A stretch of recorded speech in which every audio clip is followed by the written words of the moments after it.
태국 등 동남아에는 스케산이 많습니다.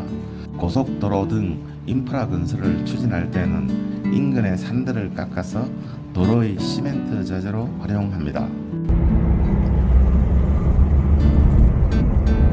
지방들을 여행하다 보면 조그만 동산들이 만점 깎여져 있는 모습들을 볼 수 있습니다. 이런 산들이 보이면 저 산의 일부분이 깎여서 내 발 아래 도로에 있구나 라고 생각하시면 될 겁니다.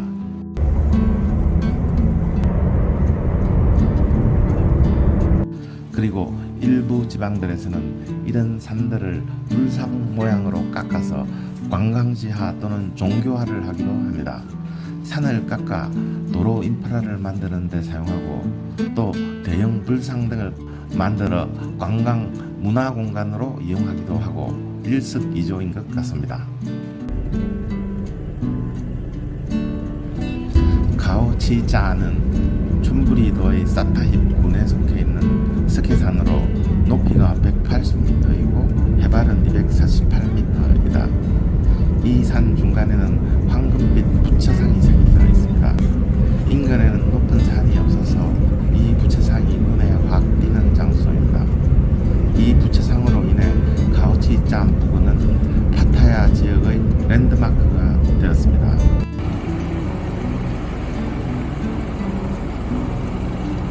태국어로 가오는 산이고 치는 승려 또는 수도승을 의미합니다. 그리고 도덕과 윤리라는 의미의 짠야가 붙이죠. 가오치짠이라고 합니다. 굳이 한국어로 번역하면 도덕산이라고 하면 되겠네요.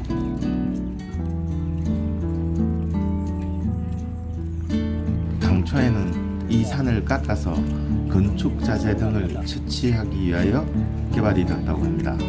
특히 인근의 고속도로와 신공항 8주로를 건설하는데 이 산의 석회를 채취했다고 합니다.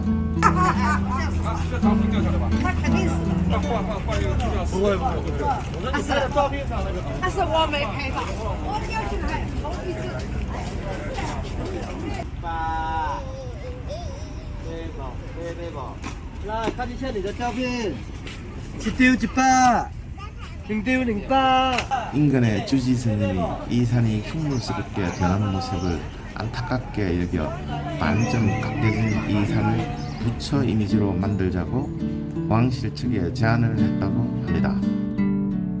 스님의 이름은 쌍카라시고 인근 절의 이름은 얀나쌍와라람입니다. 1996년이 라마 9세의 즉위 50주년이 되는 해라서 왕실에서는 이 프로젝트를 승인하게 됩니다. 그리고 AIT가 이 공사를 수주하게 됩니다. 즉 인근 절 얀나쌍와라람의 쌍카랍 스님 측이 시행사가 되고 AIT가 지공사 그리고 발주처는 왕실이 된 셈입니다. 당시 왕실과 국왕은 프로젝트를 최종 승인하면서 아래와 같이 지시를 했다고 합니다. 1. 멀리서에도 부처의 형상이 보여야 한다. 2. 종 높이는 130m, 폭 70m, 그리고 음각선은 30에서 40cm, 그리고 그 음각선의 깊이는 10cm로 발 것. 3. 음각부 금박에 모자이크 타일을 붙일 것이라고 했습니다. 그리고 공사 장소가 스퀘암이기 때문에 안전을 최우선시하라고 특별 지시를 내렸다고 합니다. 라마 9세왕은 참으로 자상했습니다. 당시 이 조각상의 윤곽을 만들기 위해 레이저를 쏘아 행상을 만들고 이에 따라 부처상을 조각한 후 최종적으로 금박을 입힌 최신 기술이었습니다. 1946년 6월 9일부터 임기를 시작한 당시 국왕의 50주년 일정에 맞추기 위해 상당히 많은 사고들도 있었던 걸로 압니다. 특히 부처의 얼굴 부분을 작업할 때 손상이 심하게 되기도 했으며 쏟아지는 폭우로 인하여 작업자들이 상당히 위험했다고 합니다.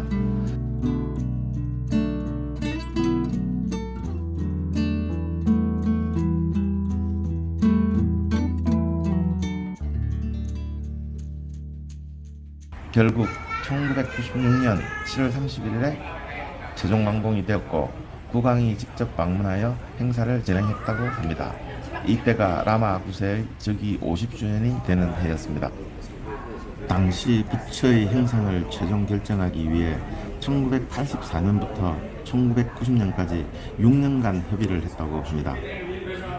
결국 부처의 행상은 수코타이 시대의 프라푸타 나와라자 버핏으로 결정되었습니다.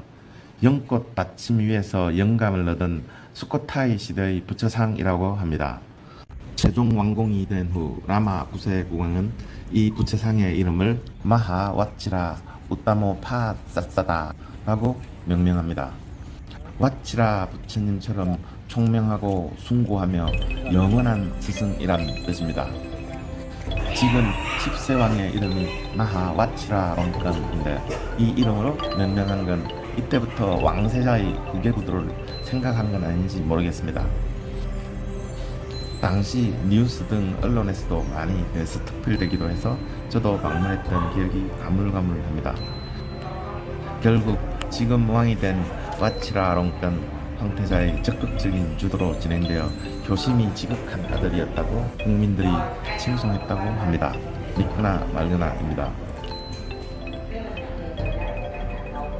부처의 사리를 내리석 항아리에 넣고 불교식 행사를 진행하였는데 이 내리석 항아리에는 나라와 왕가의 발전, 국왕의 만수무강을 기원하는 수많은 주문과 보석을 넣었다고 합니다.